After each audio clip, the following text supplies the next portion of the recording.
ನಮಸ್ಕಾರ. ಇವತ್ತು ನಾವು E.J.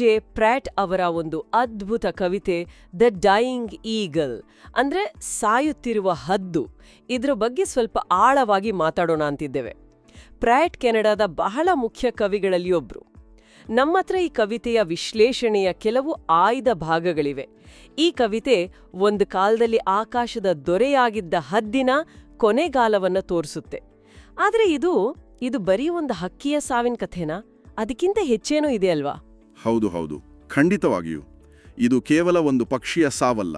ಇದರಲ್ಲಿ ಶಕ್ತಿ, ಗರ್ವ, ಆಮೇಲೆ ವೀರತ್ವ ಇದೆಲ್ಲ ಹೇಗೆ ಕಾಲಕ್ರಮೇಣ ಕ್ಷೀಣಿಸುತ್ತೆ ಅನ್ನೋ ದೊಡ್ಡ ವಿಷಯ ಅಡಗಿದೆ.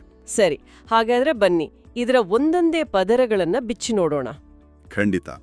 ಪ್ರ್ಯಾಟ್ ಅವರ ಬರವಣಿಗೆ ಒಂದು ವಿಶೇಷತೆ ಅಂದ್ರೆ ಅವರು ವಾಸ್ತವಿಕ ಚಿತ್ರಣ ಕೊಡ್ತಾರೆ, ಆದರೆ ಅದರ ಜೊತೆಗೇನೆ ಆಳವಾದ ಸಂಕೇತಗಳನ್ನು ಸೇರಿಸ್ತಾರೆ.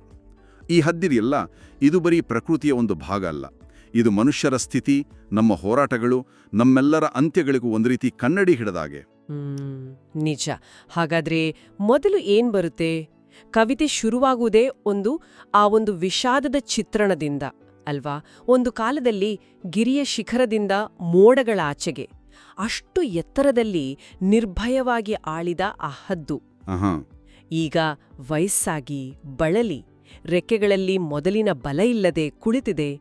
ಆ ಹಿಂದಿನ ವೈಭವಕ್ಕೂ ಈಗಿನ ಈ ಸ್ಥಿತಿಗೂ ಇರೋ ವ್ಯತ್ಯಾಸ ಇದೆಯಲ್ಲ, ಅದು ನಿಜಕ್ಕೂ ಮನಸ್ಸಿಗೆ ತಟ್ಟುತ್ತೆ. ಹೌದು. ಆ ಎತ್ತರದ ಬೆಟ್ಟಗಳು, ಆ ವಿಶಾಲವಾದ ನೀಲಿ ಆಕಾಶ, ಅದೆಲ್ಲವೂ ಅದರ ಗತ ವೈಭವವನ್ನು ಸುಮ್ಮನೆ ನೆನಪಿಸ್ತಾ ಇರೋ ಹಾಗೆ ಕಾಣುತ್ತೆ. ಆಮೇಲೆ ಇಲ್ಲಿ ಒಂದು ಇಂಟ್ರೆಸ್ಟಿಂಗ್ ಪಾಯಿಂಟ್ ಇದೆ ನೋಡಿ. ಈ ಚಿತ್ರಣ ಇದೆಯಲ್ಲ, ಇದು ನೇರವಾಗಿ ನಮ್ಮನ್ನ ಸಂಕೇತಗಳ ಲೋಕಕ್ಕೆ ಕರ್ಕೊಂಡು ಹೋಗುತ್ತೆ. ಹದ್ದು ಅಂದ್ರೇನೆ ಶಕ್ತಿ, ಸ್ವಾತಂತ್ರ್ಯ, ಹೆಮ್ಮೆ ಇವುಗಳ ಸಂಕೇತ. ಆಕಾಶ ಅಂದ್ರೆ ಅದರ ಮಹತ್ವಾಕಾಂಕ್ಷೆ, ಅದರ ಹಾರಾಟದ ಎಲ್ಲೆಗಳು. ಆದರೆ ಈಗ ಆ ಶಕ್ತಿಯೆಲ್ಲ ಕುಂದಿದೆ. ಹಾಗಾಗಿ ಕವಿಯ ಧ್ವನಿಯಲ್ಲೂ ಬದಲಾವಣೆ ಆಗುತ್ತೆ. ಮೊದಲು ಇದ್ದ ಮೆಚ್ಚುಗೆ ಅದು ಈಗ ಕರುಣೆ, ಒಂದು ಥರ ಅನುಕಂಪವಾಗಿ ಬದಲಾಗುತ್ತೆ. ಆದ್ರೆ ಕಥೆ ಇಲ್ಲಿಗೆ ಮುಗಿಯಲ್ಲ ಅಲ್ವಾ? ಹದ್ದು ಸೋಲೊಪ್ಕೊಳ್ಳಲ್ಲ. ಇಲ್ಲ, ಖಂಡಿತ ಇಲ್ಲ. ತನ್ನ ಸ್ಥಿತಿ ಗೊತ್ತಿದ್ರೂ ಅದು ಸುಮ್ನೆ ಕೂರೋಲ್ಲ. ಅದು ಮತ್ತೆ ಹಾರೋಕೆ ಪ್ರಯತ್ನ ಮಾಡುತ್ತೆ. ಹೌದು. ತನ್ನ ಭಾರವಾದ ರೆಕ್ಕೆಗಳನ್ನ ಚಾಚಿ ಗಾಳಿಯನ್ನ ಹಿಡಿಯೋಕೆ ಹೆಣಗಾಡುತ್ತೆ. ಆದ್ರೆ ಆಗಲ್ಲ, ವಿಫಲವಾಗುತ್ತೆ. ಈ ಪ್ರಯತ್ನದಲ್ಲಿ ಒಂದು ವೀರಾವೇಶ ಇದೆ ಅಂತ ಅನಿಸುತ್ತೆ. ಸೋಲೊಪ್ಪಿಕೊಳ್ಳದ ಒಂದು ಛಲ ಅಲ್ವಾ? ಖಂಡಿತವಾಗಿಯೂ. ಇದು ಅನಿವಾರ್ಯವಾದ ಅಂತ್ಯದ ವಿರುದ್ಧ ನಡೆಸುವ ಒಂದು ಕೊನೆಯ ಹೋರಾಟದ ಹಾಗೆ. ಭಗ್ನ ಪ್ರಯತ್ನ ಆದ್ರೂ ಅದರಲ್ಲೊಂದು ಗತ್ತು ಇದೆ. ಇದು ಕೇವಲ ದೇಹದ ಹೋರಾಟ ಅಲ್ಲ ನೋಡಿ, ಇದು ಒಂದು ಆಂತರಿಕ ಸಂಘರ್ಷ. ಒಂದು ಕಡೆ ಒಮ್ಮೆ ಆಕಾಶವನ್ನೇ ಆಳಿವ ತನ್ನ ಗತವೈಭವದ ನೆನಪು, ಆ ಹಾರ್ಬೇಕೆಂಬ ಹೆಮ್ಮೆ. ಇನ್ನೊಂದು ಕಡೆ ತನ್ನನ್ನ ಕೆಳಗಿಳಿಯುತ್ತಿರುವ ಈ ದೇಹದ ವಾಸ್ತವ ಸ್ಥಿತಿ, ವಯಸ್ಸಾಗೋದು, ಶಕ್ತಿ ಕುಂದೋದು, ಇದರ ಒಂದು ದುರಂತ ಗಾಂಭೀರ್ಯವನ್ನ ಈ ಸಾಲುಗಳು ಹಿಡಿದಿಡ್ತವೆ. ಆತ್ಮ ಎಷ್ಟೇ ಬಯಸಿದ್ರು ಶರೀರ ಸಾಥ್ಕೊಡಲ್ಲ ಅನ್ನೋ ಕಟು ಸತ್ಯ. ಆಮೇಲೆ ಬರೋದು ಅದರ ಪತನ. ಅದು ಕೆಳಗೆ ಬೀಳುತ್ತೆ. ಆದ್ರೆ ಪ್ರ್ಯಾಟ್ ಅದನ್ನ ಒಂದು ಹೇಗೋ ಅವಮಾನಕರವಾಗಿ ಚಿತ್ರಿಸಿಲ್ಲ. ಅಲ್ವಾ? ಇಲ್ವೇ ಇಲ್ಲ. ಅದೊಂದು ಅವಮಾನಕರ ಸೋಲು ಅಂತ ಅವ್ರು ತೋರ್ಸಲ್ಲ. ಬದಲಿಗೆ ಅದು ಪ್ರಕೃತಿಯ ನಿಯಮಕ್ಕೆ ಒಂದು ಭವ್ಯವಾದ ಶರಣಾಗತಿ ಅನ್ನೋ ಹಾಗೆ ತೋರಿಸ್ತಾರೆ. ಹೌದು, ಕೆಳಗೆ ಬೀಳ್ತಾ ಇದ್ರು ಆ ಹದ್ದು ತನ್ನ ತಲೆಯನ್ನ ಎತ್ತರದಲ್ಲೇ ಇರಿಸಿ ತನ್ನ ಶಾಶ್ವತ ಸಂಗಾತಿಯಾದ ಸೂರ್ಯನಿಗೆ ಮುಖ ಮಾಡುತ್ತದೆ. ಆ ದೃಶ್ಯ ನಿಜಕ್ಕೂ ಅದಲ್ಲಿ ಸೋಲಿಲ್ಲ. ಒಂದು ಘನತೆ ಇದೆ, ಅಸಾಧಾರಣ ಘನತೆ. ಕರೆಕ್ಟ್. ಆ ಸೂರ್ಯನ ಚಿತ್ರಣ ಬಹಳ ಮುಖ್ಯ ಇಲ್ಲಿ.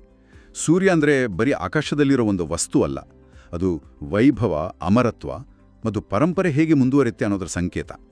ಹಾಗಾಗಿ ತನ್ನ ಕೊನೆಯ ಕ್ಷಣದಲ್ಲೂ ಸೂರ್ಯನಿಗೆ ಮುಖ ಮಾಡೋದಂದ್ರೆ ತನ್ನ ಶ್ರೇಷ್ಠತೆಯನ್ನು ತಾನೇ ಒಪ್ಪಿಕೊಳ್ಳೋದು, ಸಾವನ್ನ ಕೂಡ ಒಂದು ಘನತೆಯಿಂದ ಎದುರಿಸೋದು.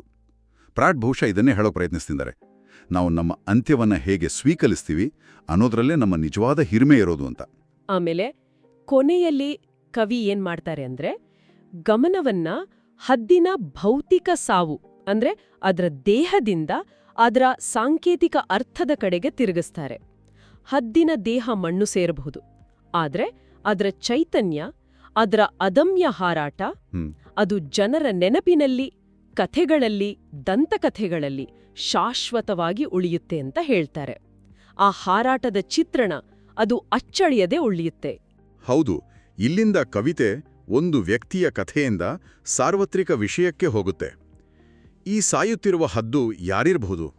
ಒಬ್ಬ ಮಹಾನ್ ನಾಯಕ ಇರಬಹುದು, ಅಥವಾ ಉಚ್ಛ್ರಾಯ ಸ್ಥಿತಿಯಲ್ಲಿದ್ದ ಒಂದು ದೊಡ್ಡ ರಾಷ್ಟ್ರ ಇರಬಹುದು. ಯಾಕೆ, ಕಾಲದ ಹೊಡೆತಕ್ಕೆ ಸಿಕ್ಕಿ ವೈಭವ ಕಳೆಕೊಳ್ಳೋ ಯಾವುದೇ ನಾಗರಿಕತೆಯ ಪ್ರತೀಕ ಕೂಡ ಆಗಿರಬಹುದು. ಇಲ್ಲಿ ಮುಖ್ಯವಾದ ವಿಷಯಗಳು ಸ್ಪಷ್ಟವಾಗಿ ಕಾಣಿಸ್ತವೆ. ಸಾವು ಅನ್ನೋದು ಅನಿವಾರ್ಯ, ಅಧಿಕಾರ ಶಾಶ್ವತ ಅಲ್ಲ, ಆದರೆ ಸೋಲಿನಲ್ಲೂ ಘನತೆಯನ್ನ ಕಾಪಾಡಿಕೋಬೇಕು, ಮತ್ತು ಕಾಲ ನಿಲ್ದೆ ಹರಿತಾನೇ ಇರುತ್ತೆ.